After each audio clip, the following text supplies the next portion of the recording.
ভারতবর্ষ এক মহান দেশ, এক পবিত্র ভূমি। প্রাচীনকাল থেকেই এই ভারতের ধূলিকণা হয়ে ওঠে মহান পুরুষ ও মহিষী নারীর পাদস্পর্শে চরণামৃত। কিন্তু মাঝে মাঝে এই পবিত্রতা হয়ে ওঠে সাম্প্রদায়িকতার বিষবাষ্পে কলুষিত।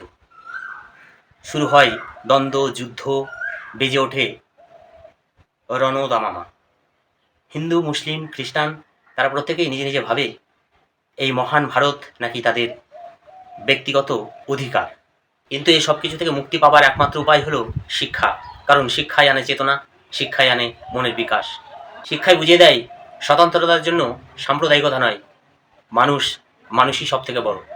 তো এর ছোট্ট একটা নিদর্শন আমাদের বিদ্যালয়ের ছোট্ট ছোট ভাই বোনেদের ছোট্ট একটা মুখাভিনয় নাটকের মাধ্যমে তুলে ধরা হয়েছে। ভিডিওটা খুব বেশি বড় নয়, তাই তোমাদের কাছে অনুরোধ রইল ভিডিওটা স্কিপ না করে পুরো ভিডিওটা মন দিয়ে দেখার জন্য। আশা করছি ভিডিওটা ভালো লাগবে। আর ভিডিও ভালো লাগলে তো অবশ্যই লাইক করে দেবে, আর আমাদের বিদ্যালয়ের ছোট্ট ছোট ভাইদের জন্য সুন্দর সুন্দর কমেন্ট রেখে যাবে। তো চলো ভিডিওর মূল পর্বে যাওয়া যাক।